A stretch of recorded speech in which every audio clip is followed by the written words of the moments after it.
Hey everybody, welcome back to Voices of Calm, the Shakespeare edition. We're really excited to continue this play with you, so thanks for coming back and watching. And before we continue, we'd like to thank PlayShakespeare.com for curating these amazing scripts written by the amazing William Shakespeare. And without further ado, I give you Adam Barr. Thanks, Andrea. We've reached Act 4, Scene 1 of A Midsummer Night's Dream. And you remember how in Ghostbusters, Harold Ramis told Bill Murray and the rest of the crew as they were about to kill the big ghost, don't cross the streams? Shakespeare loved to cross the streams and get them all tangled up so we could have fun untangling them. So let's go over our ingredients. 4 lovers, a bunch of fairies who seem to have limitless power, and an endless supply of love potions to be squeezed in people's eyes. Moonlight, the Athenian woods, royal fairies, royal people. Oh, and our man Bottom, star of the Athenian acting troupe, has the head of an ass. Put in a shaker, add ice, shake, and pour. Before we begin, let me introduce our cast. Sara Sheckells in Massachusetts will be our narrator. Joanna Perrin in New York City is Titania. Daniel Passer in California is Bottom. Jesse Vilinsky, also in California, Peaseblossom. Sarah Bacaller in Melbourne, Australia is Cobweb. Pearl Hewitt, Houston, Texas is Mustardseed. Rico E. Anderson in California will be our Oberon. Johnny Heller in New York City will be Puck. I'm Adam Barr in New Jersey. I will be Theseus. Christine Rendel in New York will be my queen Hippolyta. Denis Daly in Perth, Australia will be Aegeus. Roberto Scarlato in Michigan will be Demetrius. Gillian Bellinger in California, Helena. Anthony Rapp in New York, Lysander. And Andrea Emmes in San Jose, California, Hermia. And now our narrator, Sara Sheckells. Another part of the woods. Enter Queen of Fairies Titania and Clown Bottom, and fairies Peaseblossom, Cobweb, Moth, Mustardseed, and others attending, and the King Oberon behind them unseen. Lysander, Demetrius, Helena, and Hermia still asleep. Come sit thee down upon this flowery bed, while I thy amiable cheeks do coy, and stick musk roses in thy sleek smooth head, and kiss thy fair large ears, my gentle boy. Where's Peaseblossom? Ready. Scratch my head, Peaseblossom. Where's Monsieur Cobweb? Ready. Monsieur Cobweb, good monsieur, get your weapons in your hand and kill me a red-hipped humblebee on the top of a thistle. And good monsieur, bring me the honey bag. Do not fret yourself too much in the action, monsieur. Ah, and good monsieur, have a care the honey bag break not. I would be loath to have you overflown with honey bag, signor. Where's Monsieur Mustardseed? Ready. Give me your nief, Monsieur Mustardseed. Pray you leave your curtsy, good monsieur. What's your will? Nothing, good monsieur, but to help Cavalieri Cobweb to scratch. Ah! I must to the barber's, monsieur, for methinks I am marvelous hairy about the face, and I am such a tender ass. If my hair but do tickle me, I must scratch. What? Well, hear some music, my sweet love. I have a reasonable good ear in music. Let's have the tongs and the bones. Or say, sweet love, what thou desirest to eat. Truly, a peck of provender. I could munch your good dry oats. Methinks I have a great desire to a bottle of hay. Good hay, sweet hay hath no fellow. I have a venturous fairy that shall seek the squirrel's hoard and fetch thee new nuts. I'd rather have a handful or two of dried peas, but I pray you let none of your people stir me. I have an exposition of sleep come upon me. Sleep thou, and I will wind thee in my arms. Fairies, be gone, and be always away. Exeunt fairies. So doth the woodbine the sweet honeysuckle gently entwist, the female ivy, so enrings the barky fingers of the elm. Oh, how I love thee, how I dote on thee. Enter Puck. Welcome, good Robin. Seest thou this sweet sight? Her dotage now I do begin to pity. For meeting her of late behind the wood, seeking sweet fate for this hateful fool, I did upbraid her and fall out with her. For she his hairy temples then had rounded with coronet of fresh and fragrant flowers, and that same dew which sometime on the buds was wont to swell like round and orient pearls, stood now with the pretty floret's eyes, like tears that did their own disgrace bewail.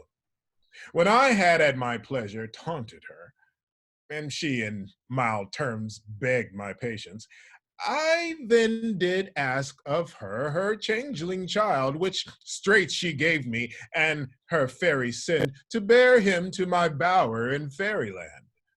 And now I have the boy. I will undo this hateful imperfection of her eyes. And, gentle Puck, take this transformed scalp off her, the head of this Athenian swain, that he, awakening when the others do, may all to Athens back again repair, and think no more of this night's accidents, but as the fierce vexation of a dream. But first, I will release the fairy queen. Touching her eyes. Be as thou wast wont to be, see as thou wast wont to see. Dian's bud or Cupid's flower hath such force and blessed power. Now, my Titania, wake you, my sweet queen. My Oberon, what visions have I seen? Methought I was enamored of an ass. There lies your love. How came these things to pass? Oh, how mine eyes do loathe his visage now. Silence a while. Robin, take off his head. Titania, call, music call, and strike more dead than common sleep of all these five the senses. Music, ho, music, such as charmeth sleep. Now, when thou wakest, with thine own fool's eyes peep. Sound music! Come, my queen, take hands with me, and rock the ground whereon these sleepers be. Now, though, and I are new in amity, and will tomorrow midnight solemnly dance in Duke Theseus' house triumphantly, and blessed all fair prosperity, there shall the pairs of faithful lovers be wedded with Theseus in all jollity. Sir King, attend and mark. I do hear the morning lark. Did my queen, in silence sad, trip we after night's shade. We the globe can compass soon, swifter than the wandering moon. Come, my lord, and in our flight, tell me how it came this night, that I sleeping here was found, with these mortals on the ground. Exeunt. Enter Theseus, Hippolyta, Aegeus, and all his train. Go, one of you, find out the forester, for now our observation is performed, and since we have devoured of the day, my love shall hear the music of my hounds. Uncouple in the western valley, let them go. Dispatch, I say, and find the forester. Exit an attendant. We will, fair queen, up to the mountain's top, and mark them in the musical confusion of hounds and echo in conjunction. I was with Hercules and Cadmus once, when in a wood of Crete they bayed the bear, with hounds of Sparta. Never did I hear such gallant chiding, for besides the groves, the skies, the fountains, every region near, seem all one mutual cry. I never heard so musical a discord, such sweet thunder. My hounds are bred out of the Spartan kind, so flued, so sanded, and their heads are hung with ears that sweep away the morning dew, crook-kneed and dew-lapped like Thessalian bulls, slow in pursuit, but matched in mouth like bells, each under each. A cry more tunable was never hollowed to, nor cheered with horn, in Crete, in Sparta, nor in Thessaly. Judge when you hear. But soft, what nymphs are these? My lord, this, my daughter here asleep. And this, Lysander. This Demetrius is. This Helena! Old Neda's Helena! I wonder of their being here together. No doubt they rose up early to observe the rite of May, and hearing our intent, came here in grace of our solemnity. But speak, Aegeus, is not this the day that Hermia should give answer of her choice? It is, my lord. Go, bid the huntsmen wake them with their horns. Exit an attendant. Good morrow, friends. St. Valentine is past. Begin these wood birds but to couple now? Pardon, my lord. I pray you all stand up. I know you two are rival enemies. How comes this gentle concord in the world, that hatred is so far from jealousy to sleep by hate and fear no enmity? My lord, I shall reply amazedly, half sleep, half waking, but as yet I swear I cannot truly say how I came here. But as I think, for truly I would speak, and now I do bethink me, so it is. I came with Hermia hither. Our intent was to be gone from Athens, where we might, without the peril of Athenian law. Enough, enough, my lord. You have enough. I beg the law upon his head. They would have stolen away, they would, Demetrius, thereby to have defeated you and me, you of your wife, and me of my consent that she should be your wife. My lord, fair Helen told me of their stealth, of this their purpose hither to this wood, and I in fury hither followed them, fair Helena in fancy following me. But, my good lord, I wot not by what power, but by some power it is, my love to Hermia, melted as the snow, seems to me now as the remembrance of an idol god, which in my childhood I did dote upon, that all the faith, the virtue of my heart, the object and the pleasure of mine eye, is only Helena. To her, my lord, was I betrothed ere I saw Hermia, but like a sickness did I loathe this food, but as in health, come to my natural taste. Now I do wish it, love it, long for it, and will forevermore be true to it. Fair lovers, you are fortunately met. Of this discourse we will hear more anon. Aegeus, I will overbear your will, for in the temple by and by with us these couples shall eternally be knit. And, for the morning now is something worn, our purposed hunting shall be set aside. Away with us to Athens, 3 and 3, we'll hold a feast in great solemnity. Come, Hippolyta. Exeunt Theseus, Hippolyta, Aegeus, and train. These things seem small and undistinguishable, like far-off mountains turned into clouds. Methinks I see these things with parted eye, when everything seems double. So methinks. And I have found Demetrius like a jewel, mine own and not mine own. Are you sure that we are awake? It seems to me that yet we sleep, we dream. Do not you think the Duke was here and bid us follow him? Yea, and my father. And Hippolyta. And he did bid us to follow to the temple. Why, then we are awake. Let's follow him. And by the way, let's recount our dreams.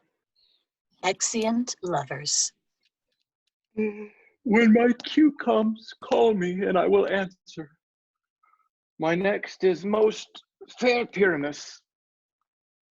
Hey, ho, Peter Quince, Flute the bellows mender, Snout the tinker, starveling. God's my life, stolen hence and left me asleep.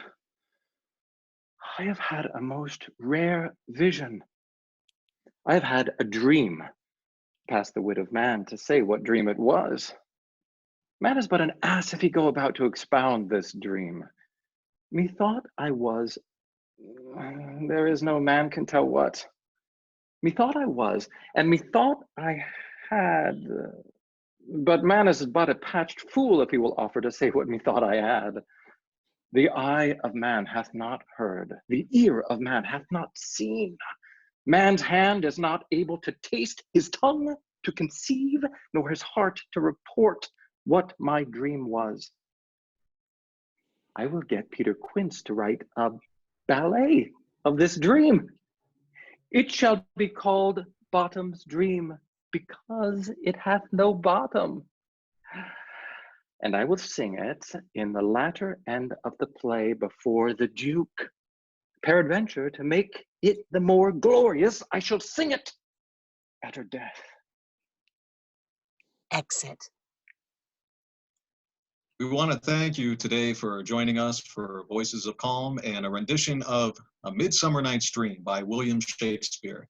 We just wanted to say that we enjoy performing this for you, and thank you for giving us the time to listen, and so that we could all play with this material in this arena.